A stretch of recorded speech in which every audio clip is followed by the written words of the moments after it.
दोस्तों, share market में एक टर्म होता है फंडामेंटल एनालिसिस और एक दूसरा टर्म होता है टेक्निकल एनालिसिस।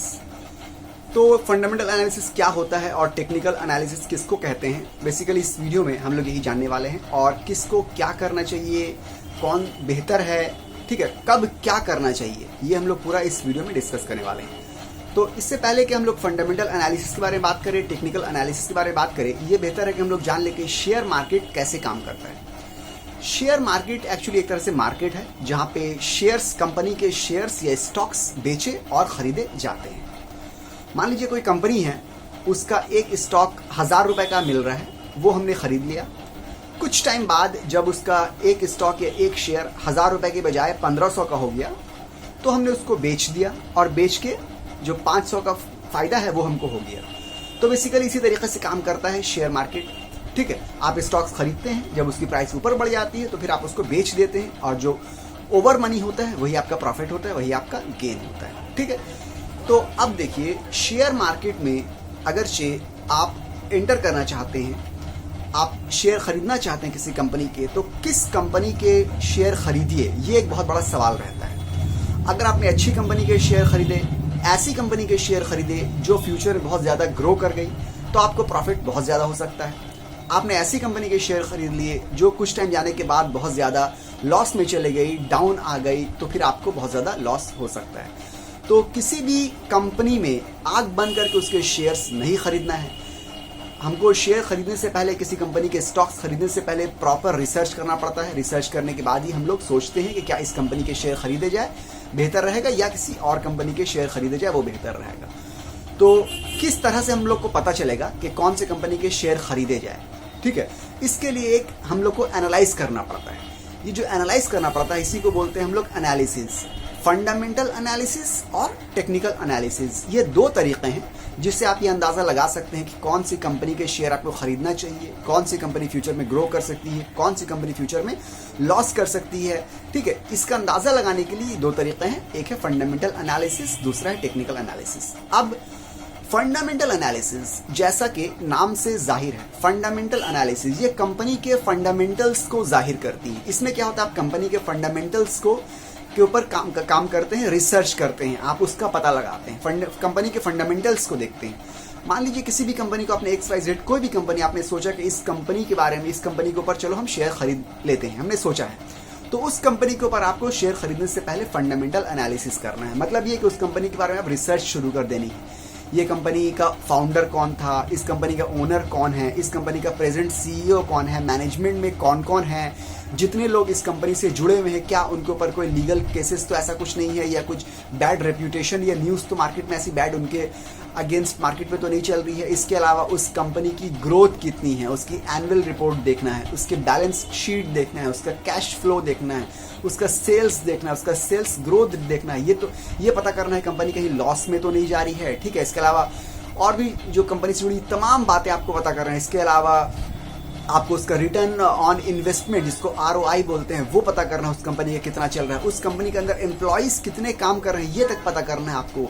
वो कंपनी ने किसी दूसरी कंपनी से या कहीं से लोन तो नहीं लिया है, अगर लिया है तो कितना लिया है, उसका इंटरेस्ट उसको कितना देना पड़ा है, ये पता करना है आपको। ठीक है, हर छोटी बड़ी चीज़, क्योंकि आप कंपनी के पूरे फंडामेंटल्स आपके बारे में पता, जितनी नॉलेज आपके पास ज़्यादा होगी उतनी एनालिसिस आपकी अच्छी होगी। इसके अलावा कंपनी के अंदर की तमाम बातों के अलावा आपको ये भी पता करना है कि उस कंपनी के जो कॉम्पिटिटर्स हैं, मान लीजिए कि आप एक ऐसी कंपनी के बारे में एनालाइज कर रहे हैं, मान लीजिए विप्रो के बारे में आप एनालाइज कर रहे हैं कि विप्रो का फंडामेंटल एनालिसिस कर रहे हैं, तो विप्रो का जो कॉम्पिटिटर है मान लीजिए TCS है। ठीक है, तो आपको TCS के बारे में पता होना चाहिए, तभी तो आप कंपेयर कर पाइएगा कि विप्रो में ले या TCS में ले। ठीक है, तो कॉम्पिटिटर एनालिसिस भी करना है, सिर्फ उस कंपनी के बारे में एनालाइज नहीं करना है। इसके अलावा आपको डॉलर के रेट पता होना चाहिए, इसके अलावा आपको आपकी कंट्री की इकोनॉमिक कंडीशन पता होना चाहिए, आपको फॉरेन की इकोनॉमी के बारे में आपको पता होना चाहिए। इसके अलावा आपको और भी बहुत सारी चीज़ों के बारे में पता होना चाहिए। उस कंपनी का पूरा पास्ट ट्रैक रिकॉर्ड, अभी उस कंपनी की पूरी हिस्ट्री, पूरी कुंडली पता होना चाहिए आपको। अभी प्रेजेंट स्टैंडिंग क्या है, प्रेजेंट पोजीशन उस कंपनी की क्या है, ये आपको पता होना चाहिए। जितनी ज़्यादा मालूमात आपके पास होगी उतना ज़्यादा आपके लिए एनालाइज करना बेहतर होगा। उस कंपनी की ब्रांड इमेज मार्केट में अभी क्या है ये पता होना चाहिए आपको। ठीक है, न्यूज़ से आपको अवेयर रहने की ज़रूरत है कि उस कंपनी के बारे में कोई न्यूज़ तो कहीं पे नहीं आ रही है, कोई लीगल केसेस तो उस कंपनी के अगेंस्ट तो नहीं ना, ठीक है। आपको जितनी इन्फॉर्मेशन मिल जाए आपको सब गैदर करना है, सब कलेक्ट करना है, ताकि आप एक फैसला लेने में आपको ज़्यादा आसानी हो जाए कि इस कंपनी की ग्रोथ कितनी हो सकती है। ये पूरा जितनी भी इन्फॉर्मेशन आपको मिल रही है, तमाम इन्फॉर्मेशन को आपको कलेक्ट करने के बाद आपको फिर उसके ऊपर आपको फिर डिसाइड करना है कि इस कंपनी में पैसा लगाना सही है कि नहीं है, ये ग्रोथ कर सकती है, ये ग्रो करने के काबिल है या काबिल नहीं, ठीक है। तो ये था बेसिकली फंडामेंटल एनालिसिस जिसको बोलते हैं। अब दूसरी तरफ है टेक्निकल एनालिसिस। टेक्निकल एनालिसिस में क्या है? टेक्निकल एनालिसिस में आमतौर से एक चार्ट होता है, chart, patterns, numbers, price movement, charts, numbers, patterns की बेसिस पे हम लोग अंदाजा लगाते हैं कि ये कंपनी जो है ग्रो कर पाएगी या नहीं कर पाएगी, या लॉस तो नहीं करेगी। बेसिकली यही होता है।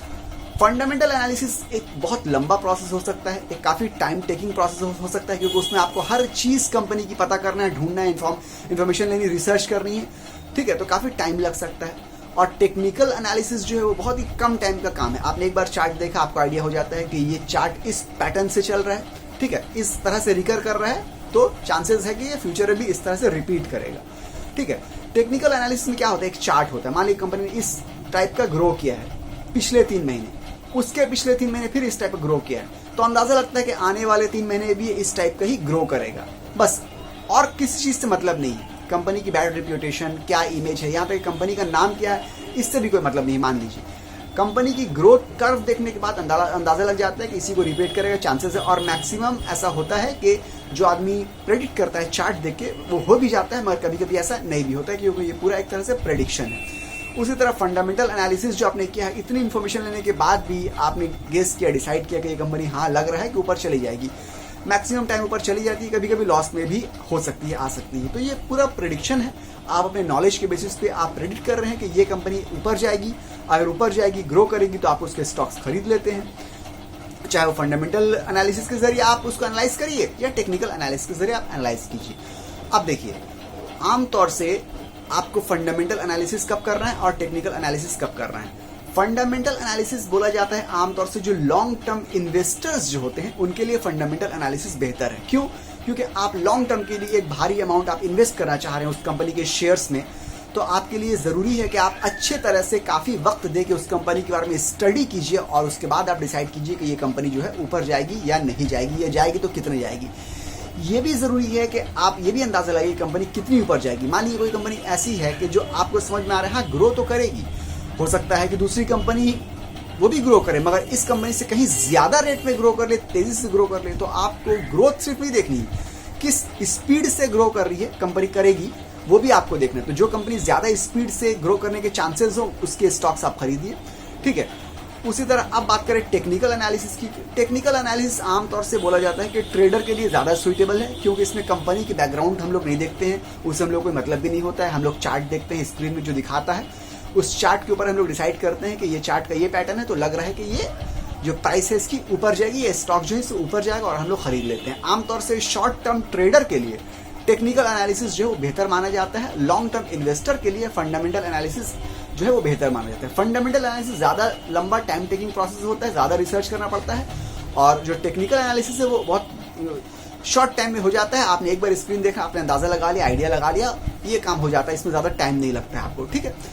अब बात की जाए कि ज़्यादातर लोग क्या करते हैं, तो जो बहुत सारे ऐसे लोग हैं जो फंडामेंटल एनालिसिस करते हैं और सिर्फ उसी के ऊपर रिसर्च करने के बाद वो अपने स्टॉक्स खरीदते हैं। दूसरी तरफ बहुत से ऐसे लोग भी हैं जो सिर्फ टेक्निकल एनालिसिस करते हैं और उसी के ऊपर वो अपने पूरा शेयर मार्केट के जितने भी स्टॉक्स हैं वो खरीदते हैं। कुछ लोग ऐसे हैं जो दोनों मिला के काम करते हैं, पहले फंडामेंटल एनालिसिस कर लिया, उसके बाद उसकी रिपोर्ट जो भी उसको सामने आई वो सामने रखी हुई, उसके बाद टेक्निकल एनालिसिस भी कर दिया, ठीक है।